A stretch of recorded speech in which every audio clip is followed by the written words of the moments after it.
ৰঙাপাৰা ট্ৰেক্টৰৰ চেপাত নিহত যুৱক।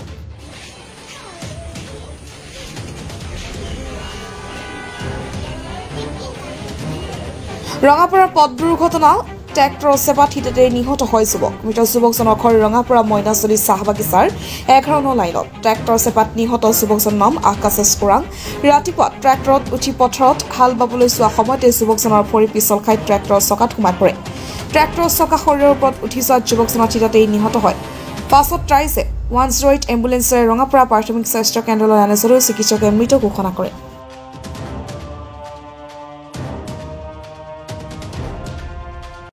আজি ৰাতিপুৱা মানে হাল মাৰিব যাওঁতে এই 3জনমান আছিলে ট্ৰেক্টৰত। এই মৃত্যু ব্যক্তিজন মানে ছাইডত থিয় হৈ আছিল। থিয় হৈ যাওঁতে অলপ বৰষুণ দি আছিলে। বৰষুণ দিওঁতে ড্ৰাইভাৰে ক'লে তাক বহিবলৈ, কৈছে নাই একো নহয় ব'লা লাহে লাহে গৈ থাকা। হঠাৎ মানে এই হুডৰ হাতটো এৰা খাই গ'ল। এৰা খাই যোৱাৰ পিছত মানে শ্লিপ খাই পিছ চকাৰ তলত আগত সোমাই গ'ল। আগ চকাত সোমাই যোৱাৰ পিছত চকাটো উঠি গ'ল বডিত।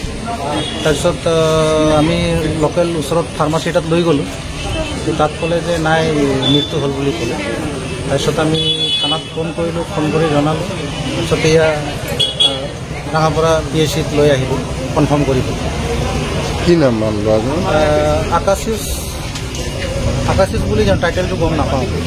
আকাশিস